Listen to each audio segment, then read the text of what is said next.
Hey Nick, I'm not sure if I can shake your hand after what I saw in Big Mouth, but I know.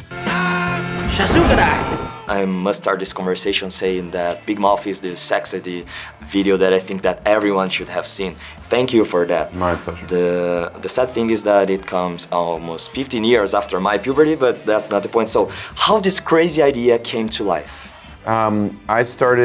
I've been friends with Andrew Goldberg, who I created the show with, along with our friends Mark Levin, Jennifer Flackett.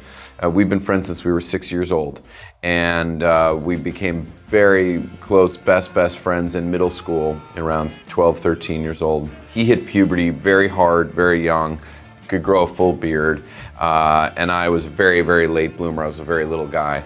And so we thought that a show about kids at that period of their life and two boys who were best friends but going through very different experiences around puberty seemed like an interesting idea for a show.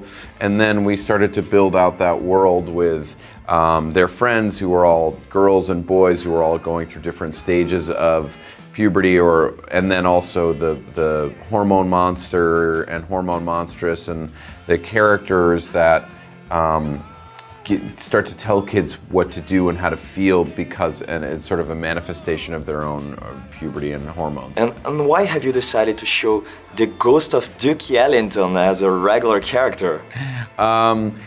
Growing up, we visited a house. My family almost rented a house that he had lived in, and so I just thought it would be funny if in their house that it was haunted by the ghost of Duke Ellington.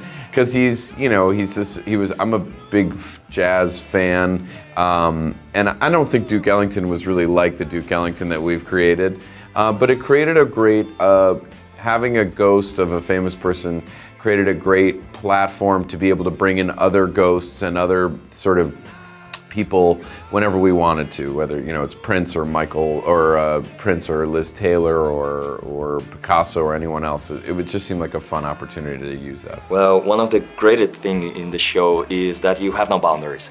So in a scene we have this little kid that has mixed feelings about his sexuality, and then he's singing in the attic with the ghost of Freddie Mercury. Yeah. And then we have a scene where a bunch of dicks are crawling around the ground. Yeah. So do you think that this kind of comedy is what makes hard situations a little bit easier? Yeah, I think that's the beauty of being on Netflix, is that we could do anything we wanted. Netflix was more than happy to let us go as far as we wanted. And I think especially for something like puberty, which is so confusing and there's so many big feelings and ideas, that animation really lends itself to telling those kinds of stories, that you could have a bunch of furry little dicks crawling around and then go to a very serious kind of emotional moment. And I think that's what our goal was, to make a very funny show that seemed crazy and took bigger risks than other shows, but also that there was heart to it and some real emotion that you could identify with these kids and what they were going through. Well, now that the show has renewed for a second season, what can we expect from the future of these kids? There's going to be more pillow fucking.